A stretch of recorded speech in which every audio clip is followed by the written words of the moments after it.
গরমে ব্যস্ত শহরের অবস্থা বেগতিক। এক প্রাকৃতিক গরম, তার উপর এদিকে আবার রাস্তার যানজট, গাড়ির হর্নের প্যাঁপু শব্দ। জাস্ট অসহ্যকর পরিবেশ। তবুও কি আর করার, ব্যস্ত শহরে ব্যস্ত মানুষদের পেটের দায়ে ছুটতেই হবে নিজ নিজ কর্মক্ষেত্রে। কুয়াশা স্মৃতি কলেজের গেট পেরিয়ে কলেজের ভেতর ঢুকলো। এটা কুষ্টিয়ার সরকারি কলেজ। এই কলেজের ভেতরটা অনেক সুন্দর। গেট পেরিয়ে ওরা প্রথম গেট দিয়ে তাদের ক্লাসরুম বিজ্ঞান ভবনের উদ্দেশ্যে হাঁটছে আর গল্প করছে। ঈশা আসেনি আজ। কলেজের ফিল্ড আগে অনেক বড় ছিল, এখনও আছে অবশ্য, কিন্তু কলেজে ঢুকতে ডান সাইডে আগে গাছগাছালি ছিল। গাছের নিচে বসার জন্য সুন্দর শান বাঁধা করা ছিল। সেগুলো কেটে ভেঙে এখন সেখানে 10 তলা বিশিষ্ট বিল্ডিং হচ্ছে, যেগুলোতে ক্লাসরুম হবে। এই জন্য কলেজের ফিল্ডটা একটু ছোট হয়ে গেছে। এখন বসে আড্ডা দেওয়ার জন্য কলেজ থেকে বের হয়ে ডান সাইডে পুকুর পাড়ে, সেখানে অনেকটা জায়গা নিয়ে ছাত্রছাত্রীর আড্ডা দেয়। সেই জায়গাটাও অনেক সুন্দর। পুকুরটা বেশ বড় সড়ই, শান করে ঘাট বাঁধাই করা আছে। পানিগুলো অনেক সুন্দর। এছাড়া অন্যান্য সব জায়গায়ও বসে আড্ডা দেয় বিভিন্ন ডিপার্টমেন্টের ছাত্রছাত্রীরা। তারা গল্পে গল্পে ক্লাসে চলে এসেছে। স্মৃতি কুয়াশার বেস্ট ফ্রেন্ড। ঈশা কুয়াশার আত্মীয় হলেও তেমন একটা ক্লোজ না যতটা স্মৃতি তার ক্লোজ ফ্রেন্ড। ক্লাসরুমে ঢুকতেই সামনে রনি এসে দাঁড়ালো। এই ছেলেটা আজ 1 বছর ধরে কুয়াশার পিছে পড়ে আছে, কিন্তু কুয়াশা পাত্তা পায় না। রনি কুয়াশার ফ্রেন্ডই ধরতে গেলে। কুয়াশা সেম ইয়ারে রিলেশন পছন্দ করে না। তার ভাষ্যমতে সেম ইয়ারে প্রেমের কোনো মজা নেই। তার থেকে বড় কোনো ছেলের সাথে প্রেম করলেই কেয়ার করে, ভালোবাসা বেশি দেয়, কি সুন্দর যত্ন নেয়, ঘুরতে নিয়ে যায়, শাসন করে। আহ, কি সুন্দর প্রেম হয় সিনিয়রদের সাথে। আর সেমিয়ারে প্রেম করে গাধারা, যেসবের কোনো ভিত্তি নেই, কোনো ভবিষ্যৎ নেই, জাস্ট টাইম পাস। এই জন্যে ওসবের ধারে কাছেও নেই কুয়াশা। রনি যতবারই সে প্রেম বার্তা পেশ করে সে ততবারই বলে, তুই যতবার বলবি বল, আমি কান করেছি ঢোল। প্রথম দিন এই কথা শুনে তো রানী পুরোই ভ্যাবাচাকা খেয়ে গেছিল। মনে মনে ভেবেছিল, একই কথার সুরাত। অবশ্য কুয়াশা থেকে এগুলোই আশা করা যায়। এই মেয়ে এমনই, কথাবার্তা ঠিক নেই, কাকে কি বলবে কখন কি করে সে নিজেও বোঝে না। রানীকে ভেঞ্চি কেটে সে আর স্মৃতি ক্লাসে ঢুকে গেল। গিয়ে তাদের রেজিস্ট্রি করা বেঞ্চে গিয়ে বসলো। রেজিস্ট্রি করা বলার কারণ, কর্নারে সারির ফার্স্ট বেঞ্চে তারা ছাড়া আর কাউকে বসতে দেয় না। ঈশা সহ তারা দুজন বসে। কুয়াশা মোটামুটি ফার্স্ট ইয়ারের শুরু থেকেই সবার কাছে পরিচিত মুখ হয়ে উঠেছিল। স্যার ম্যামদের সাথে তার ভালোই সখ্যতা গড়ে উঠেছিল প্রথম থেকে। সেটা আস্তে আস্তে এখন ভালোর দিকে। স্যার ম্যামরাও কুয়াশাকে অনেক পছন্দ করে, ভালোবাসে। স্টুডেন্ট হিসেবেও খারাপ না তার। কুয়াশার বসতে রনি আর তার একটা বন্ধু আবারও তার সামনে এসে দাঁড়ালো। রনি কুয়াশার সামনে বেঞ্চের উপর 2 হাত ভর দিয়ে ঝুঁকে দাঁড়ালো। কুয়াশা চোখ মুখ কুচকে তাকালো রনির দিকে। রনি বলল, সমস্যা কি তোর? এত ভাবনিস কেন? উত্তরে কুয়াশা বলল, ভাব আবার কেমনে নেয়? সেটা কেমন দেখতে কেমন? আর তোর কোন দিক দিয়ে মনে হচ্ছে আমি ভাব নিচ্ছি? রনি একটু রেগে গেল এই মেয়ের হেয়ালিপনাতে। চোখ মুখ কুচকে বলল, দেখ কুয়াশা, হেয়ালি করবি না, সোজাসুজি বলছি তোকে। তেমনই উত্তর দে। তোকে আমি পছন্দ করি, ভালোবাসি। কেন বুঝিস না তুই? স্টুপিড। কুয়াশা বিরক্ত হলো। সেটা মুখে প্রকাশ পেল দেখে বোঝা যাচ্ছে। বিরক্তি নিয়ে উত্তর দিল, আমিও সোজাসুজি উত্তর আগেও দিয়েছি, এখনো দিচ্ছি। তোর আমি বন্ধু, বন্ধু হিসেবে পছন্দ হতেই পারে, আর ভালোবাসতেও পারিস। সেটাও অতি স্বাভাবিক। এতে অস্বাভাবিক বা দোষের কিছুই নেই। কিন্তু আমাকেও যে সেটা মেনে কৃতজ্ঞতা হয়ে তোকে ভালোবাসতে হবে তেমন তো কোনো কথা নেই, তাই না? আর তাছাড়া তোকে আগেও আমি বলেছি, আমার সেম ইয়ারে প্রেম ভালোবাসা একদম পছন্দ না। রনি আবারও কষ্ট পেল, সেটা দেখেই বোঝা গেল।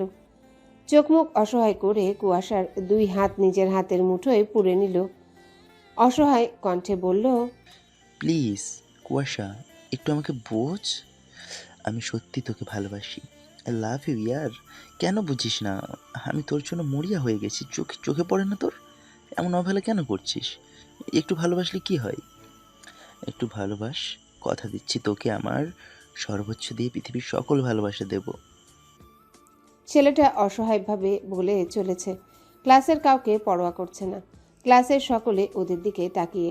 স্মৃতিসহ কুয়াশা চোখ মুখ কুচকে তাকিয়ে আছে রনির দিকে। এরপর কুয়াশা তার ধরে রাখা হাতের দিকে তাকালো, যেটা রনির হাতের মুঠোয়। একবার দেখেনি আবারও তাকালো রনির পানে। অতি স্বাভাবিক কণ্ঠে বলল, হাত ছাড় রনি, ক্লাসে সবাই দেখছে, নেগেটিভভাবে নেবে সকলে। দেখ, তুই আমার বন্ধু, এমন কোনো কাজ করিস না যেটাতে আমার তোর সাথে খারাপ আচরণ করতে হয়। আমি তোকে অনেক বলেছি এসব না করে আমার পিছনে না ঘুরে পড়াশোনায় মন দে। যা, জায়গায় গিয়ে বস। রনি কুয়াশার এক কথায় হাত তো ছাড়ল, কিন্তু সেখান থেকে নড়ল না। ছেলেটা বয়স হিসাবে অতি জলদি বেড়ে উঠেছে।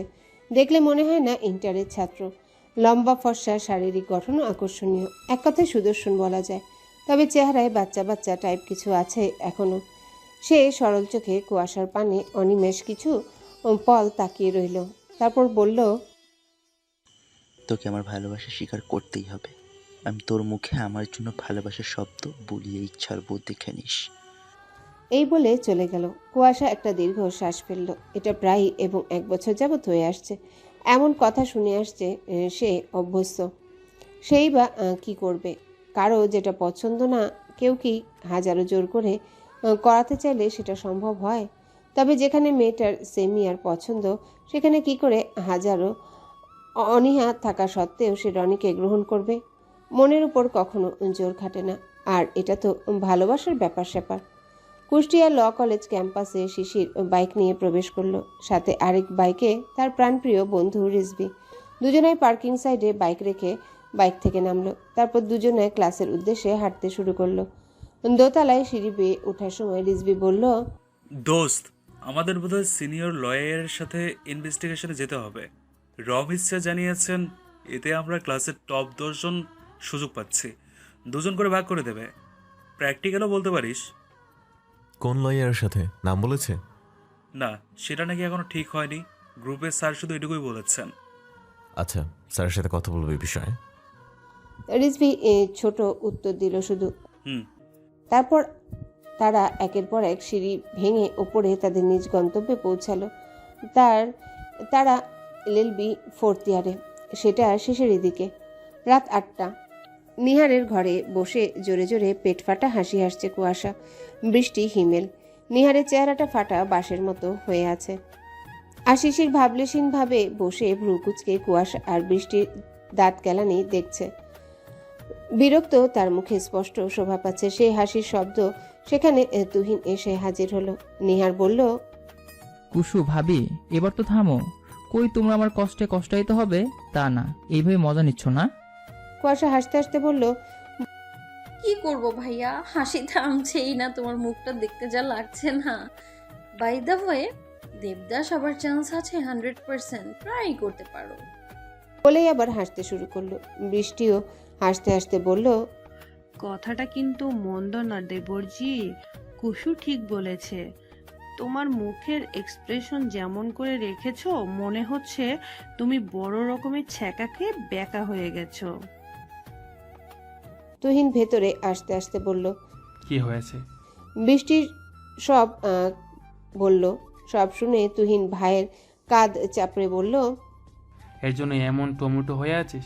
আরে বেটা, পৃথিবীতে কি আর মেয়ে নেই? আসলে হয়েছে কি, এদের এত হাসি আর মজার নেবার কারণ নিহার যে মেয়েটাকে পছন্দ করত, আজ তাকে প্রপোজ করতে গেছিল সাহস নিয়ে। শিশিরও ছিল।